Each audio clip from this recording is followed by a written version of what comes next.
एक समय की बात है। एक छोटे से गांव में राजू नाम का एक गरीब लकड़हारा रहता था। वो रोज जंगल जाकर लकड़ियां काटता और उन्हें बाजार में बेचकर अपने परिवार का पेट पालता था। राजू ईमानदार और संतोषी इंसान था, लेकिन हमेशा सोचता रहता था कि अगर कभी उसे ज्यादा धन मिल जाए तो वो अपने बच्चों को अच्छी शिक्षा दिला सकेगा। एक दिन जब राजू जंगल में लकड़ियां काट रहा था, उसे एक गुफा दिखी जिसे उसने पहले कभी नहीं देखा था। जिज्ञासावश वो गुफा के अंदर गया। गुफा के अंदर जाकर वो चौंक गया। वहां एक पहाड़ सोने का था। पूरा पहाड़ चमकदार सोने से बना हुआ था। राजू की आंखें चमक उठी। उसने सोचा, अब मेरी सारी समस्याएं खत्म हो जाएंगी, मैं बहुत अमीर बन जाऊंगा। लेकिन जैसे ही वो सोना उठाने लगा, एक गूंजती हुई आवाज आई। ठहरो, इस पहाड़ का सोना केवल वही ले सकता है जो पूरी तरह से संतोषी हो। अगर लालच किया तो सब कुछ खो बैठेगा।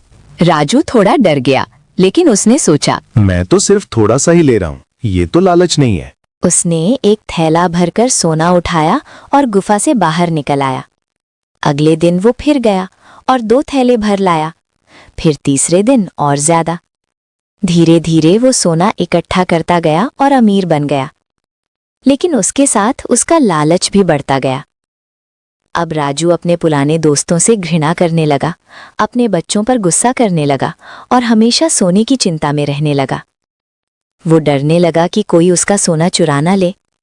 नींद उड़ गई, शांति खो गई। एक दिन वो फिर उसी गुफा में गया और सोने का एक बड़ा हिस्सा उठाने लगा।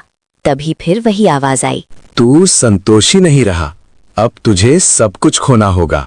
गुफा कांपने लगी।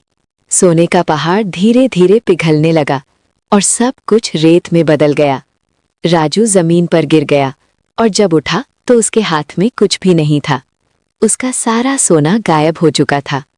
राजू टूट चुका था, लेकिन उसने एक बात समझ ली, सच्चा सुख धन में नहीं, संतोष में है।